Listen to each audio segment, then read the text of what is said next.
terima kasih Bapak Ramli selaku akademisi dari Polmes. Kemudian juga dari Saudara Rahman Nur Hakim sebagai Ketua Posyantek Patra Maju dan krunya Saudara Muniruddin.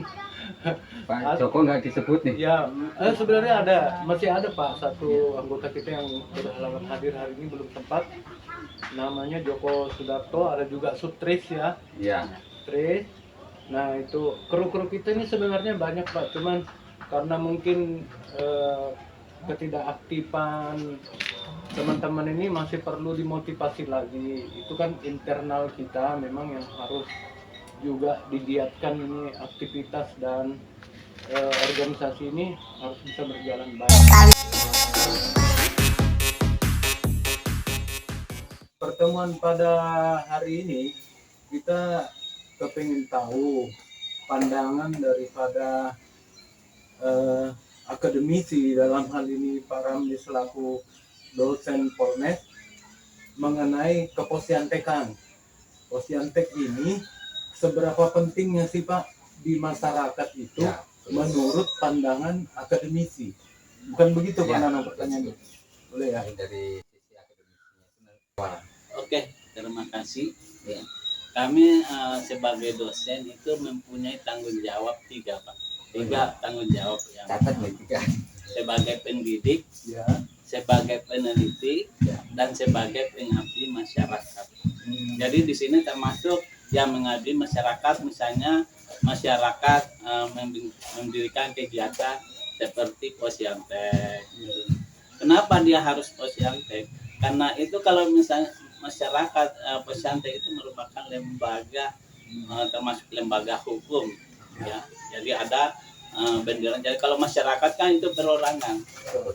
Jadi perorangan, kalau misalnya ini ada masyarakat itu kan nanti terjunnya nanti itu kok dasar hukumnya biasanya karena negara Indonesia kan negara hukum, jadi itu harus punya lembaga hukum juga.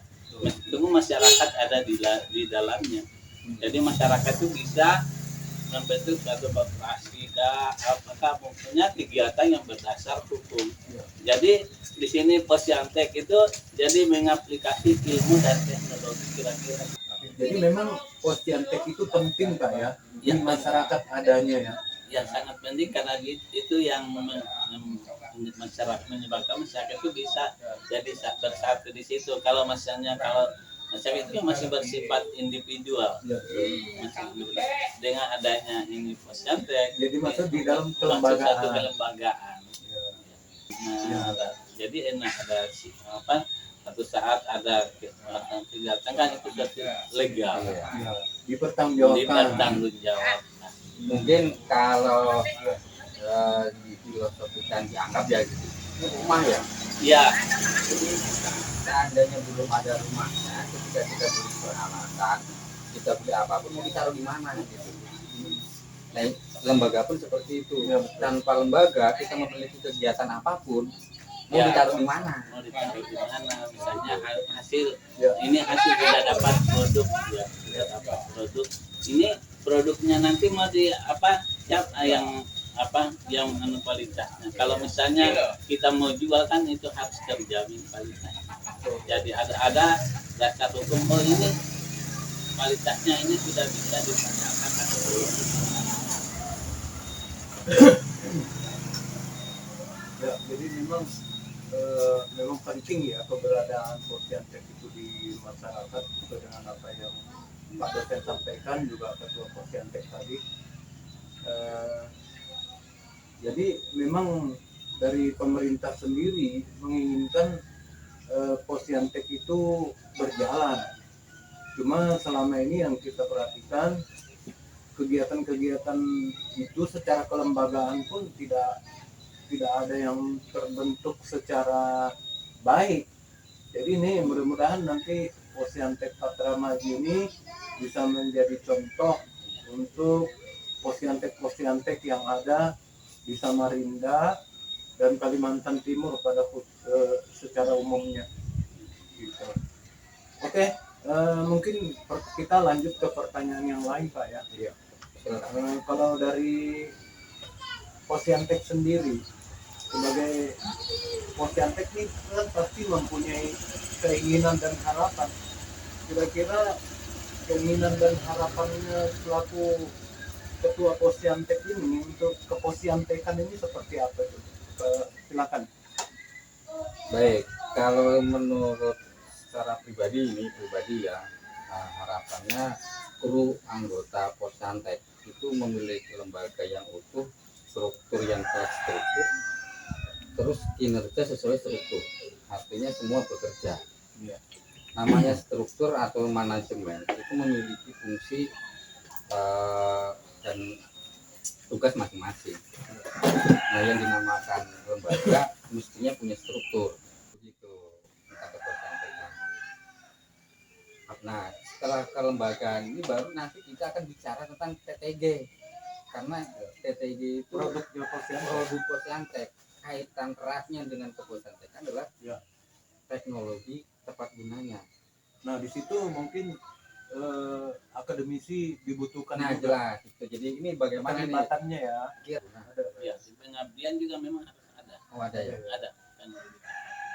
Jadi selama ini Pak, selaku akademisi untuk implementasi TTG-nya itu sebelum di Posyantek ini di mana Pak? TTG-nya itu biasanya diadakan di Ruang lingkup Polres sendiri. ruang sendiri. Jadi kan kayak penelitian apa, nanti habis penelitian kemudian diaplikasikan kan itu kalau kita menelitikan termasuk TTG, tapi belum diaplikasikan ke masyarakat.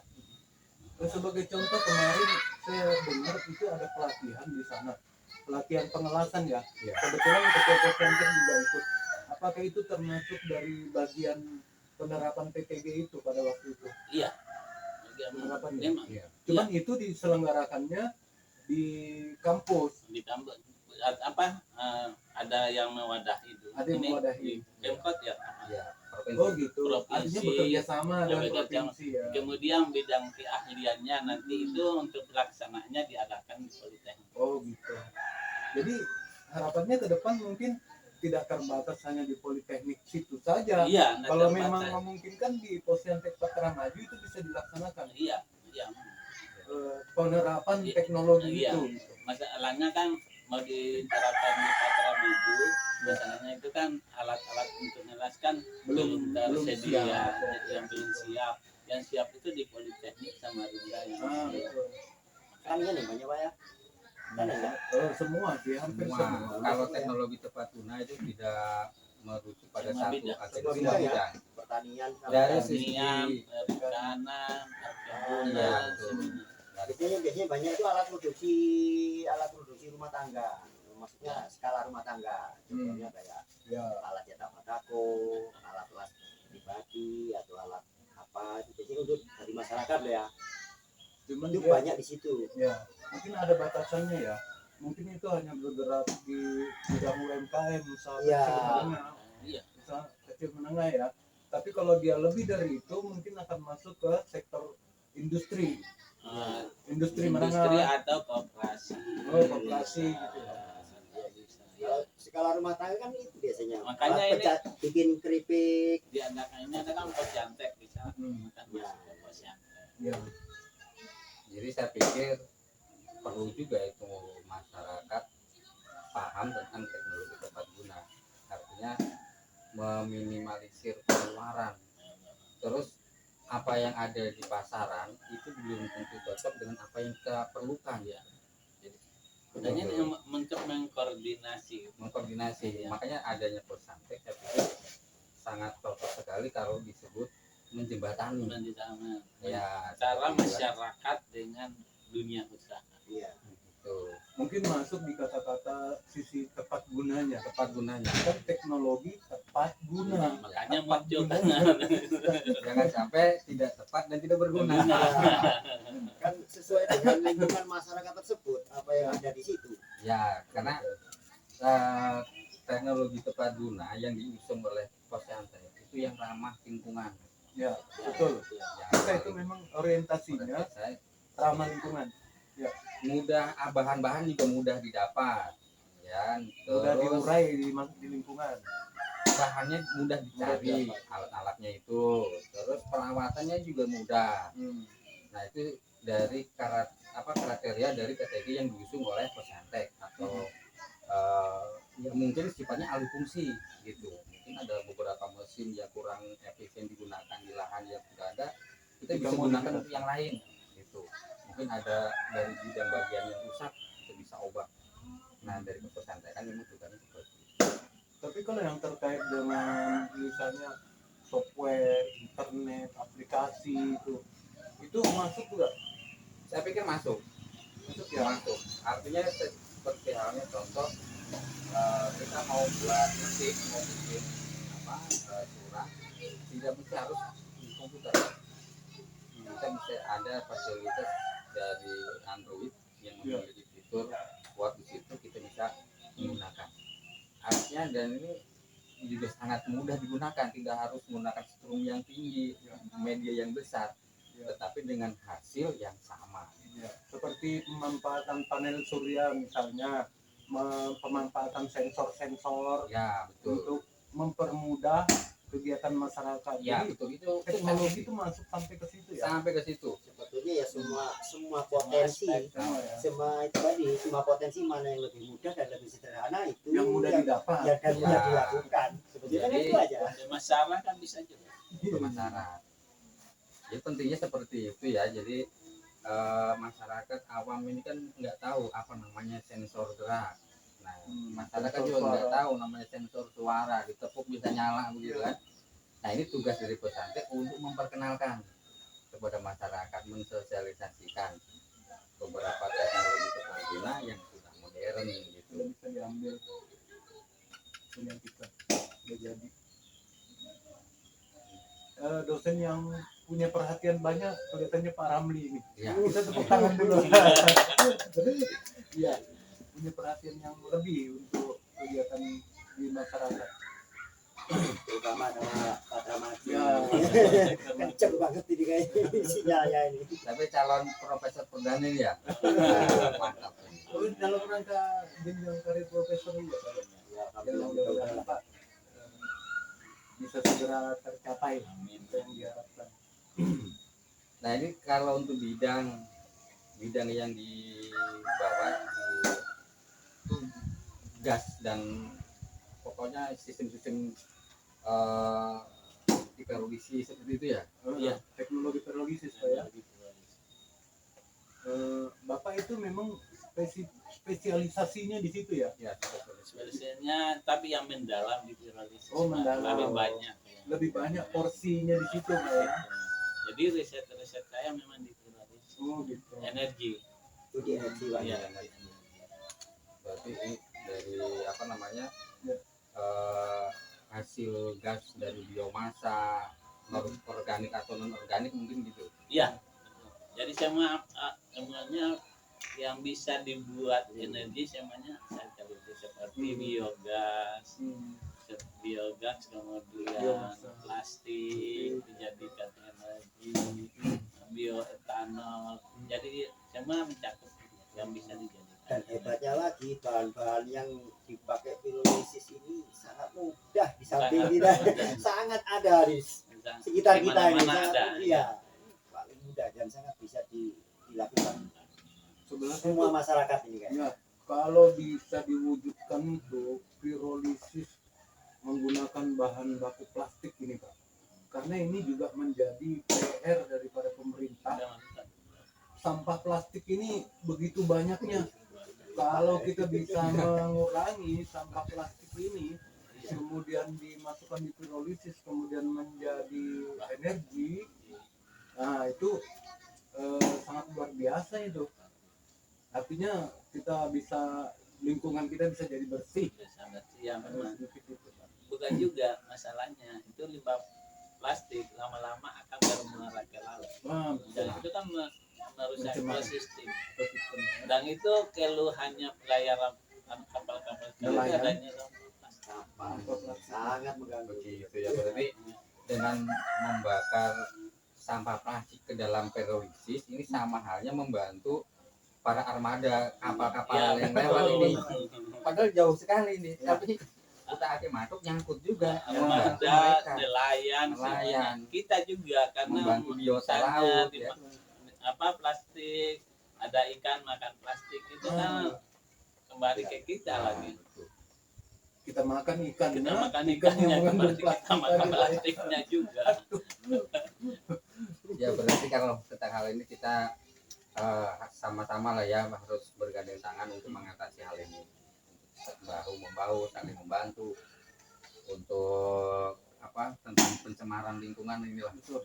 Jadi Tapi kalau kita konsen di ini Pak, di pirolisis plastik ini, mungkin itu bisa diaplikasikan ya, diaplikasikan mungkin dari Posyantek sendiri gimana Nah, makanya bisa. itu bisa jadi ini enggak, jadi prioritas enggak untuk kita membuktikan bahwasanya sampah plastik ini kita bisa ubah jadi energi Ya, melalui bisa. pirolisis.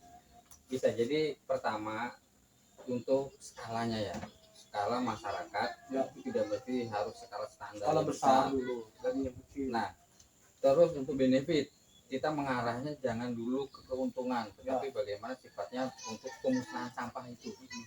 Kepedulian ke lingkungan Kepedulian dulu lah. lingkungan dulu. Nah, dari pedulinya terhadap lingkungan dengan membakar sampah masuk ke pirolisis itu akan menghasilkan atau ada output di situ yang bernilai dari situ. Jadi jangan dulu kita berorientasi tentang hasil, tapi kita orientasi dengan pembersihan dulu sampah dulu lingkungan. Nanti akan mengikuti tuh hasil dari kepedulian kita. Sebentar Pak ya, kita potong dulu. Tadi saya mendengar ada kata dibakar. Ya, Sampah plastik itu dibakar di pirolisis. Nah, residu pembakaran ini apakah akan juga mencemari lingkungan atau ada cara supaya plastik yang dibakar ini tidak menjadi merusak lingkungan juga Oke. akhirnya? saya akan sedikit jawab yang nantinya bisa dikoreksi oleh Pak Profesor. Ya, cara akademisi ya. Ya. secara teknik kami memiliki metode namanya untuk membuat itu kan kondensasi ya. Itu adalah tempat yang vital untuk perubahan suhu secara drastis dari dinginnya sekian tiba-tiba ke panasnya sekian, itu proses yang sangat luar biasa. Nah, untuk merubah itu kami akan membuatkan untuk kondensor double garden. Nah, bahasanya Double garden Ya, kayak mobil ya. aja double garden. Satu pengurai ini setelah dirubah pasti ada residu yang keluar, itu pasti tidak Betul. menutup kemungkinan. Dari sisi pendingin menggunakan ringan kita rubah ke pasti cair seperti itu. Jadi supaya tidak keluar residu yang dihasilkan sisa dari perubahan Proses suhu itu pembakaran tadi, itu, ya. nah kita perangkap di dalam air, Oh, perangkap dalam air. di dalam air Artinya air itu sebagai media filter. sebagai filternya, Oh, gitu. karena tidak mengikat untuk kebuntuan, dia tetap akan mengeluarkan gelembung. Oh, gelembung. Nah, tetapi residu dari kimia ini akan Tersimpan di air. tersimpan di air. Terfilter ya. Akumulasi di air. Nah, silakan. Iya Pak. Nah, Bisa dilambat. ini malah ketua ini kayak menjelaskannya kayak dosen juga Pak. Sudah pengalaman, Pak. Iya. Memang dia ini apa ya? Hampir-hampir mendekati profesor juga. Gimana? Ya itu tadi Pak penjelasan dari apakah Bapak membenarkan pendapatnya Ketua Posyantek ini untuk mengurangi pencemaran lingkungan akibat pembakaran pirolisis tadi. Apakah Bapak membenarkan itu juga? Ya, memang benar, Pak. Dan Benar, ya? kami ini sudah ajukan suatu riset karena di sini juga bergerak di bidang aksiri, Ya. otomatis itu memerlukan bahan bakar, Pak. Oh, betul. Jadi di sini, adapun misalnya tadi itu ada sisanya seperti karbon, itu bisa dimanfaatkan lagi, Pak. Berarti pembuatan aspal. Nah, jadi bisa dijadikan aspal itu sisa Ini berarti karbonnya. untuk jalan ini bisa ya, jadi itu hasil dari bakar gitu, Iya. dapat benefit ya, untungnya itu. Ya itu kan itu skala besar kan. Kalau Tapi ini kalau skala kecil mungkin kita bisa bikin taman. Nah, atau jalan-jalan di taman gitu kan. Dibikin pot bisa nggak? Bisa, bisa bikin bisa. buat ya itu kan cuma nyaranya ke situ. Jadi anunya itu residunya itu suatu cairan yang kental. Jadi mau dijadikan bahan makan nggak bisa, karena dia kalau digunakan di mesin kan itu harus punya spek yang khusus. Mungkin kita akan lanjutkan lagi di diskusi-diskusi yang akan datang dengan tema dan topik yang berbeda. Tapi secara garis besar perbincangan kita pada hari ini cukup menarik. Mudah-mudahan ini akan mendapatkan respon yang baik dari masyarakat, dari instansi yang berkepentingan juga bisa melihat ini sesuatu yang bisa diambil poin-poin pentingnya, di mana mereka bisa berkontribusi di dalam peningkatan keposyantekan ini. Terutama sekali yang membidangi ini Dinas Pemberdayaan Masyarakat ya. Iya, betul. Nah, ke depan juga kita mungkin akan mengadakan pameran-pameran begitu ya, Iya, atau lomba. lomba. Lomba ini nanti juga akan diselenggarakan dalam waktu dekat di tahun 2024 ini ya. Betul ya. Di tahun 2024 ini ya kami berharap Pak Ramli selaku dosen dan akademisi dari Polnes tetap mau berbagi informasi dan bisa bekerja sama dengan Posyantek. Bukan begitu Pak Ya. Ketua ya? Jadi itu mungkin pertemuan kita pada hari ini sampai di sini dulu. Terima kasih sekali lagi kepada Pak Ramli selaku akademisi dan Saudara Rahman Nur Hakim sebagai Ketua Posyantek dan krunya Saudara Munirudin. Ya, saya selaku host mengucapkan terima kasih banyak atas perhatiannya. Kita akhiri pertemuan ini dengan ada motonya nggak ini? Nggak ada ya, nggak usah ya? Belum ada ya. Oke. Jadi mungkin cukup itu Pak. Terima kasih atas kesempatan dan waktunya. Kerjasamanya juga kita akhiri pertemuan pada hari ini dengan kata tetap semangat. Terima kasih.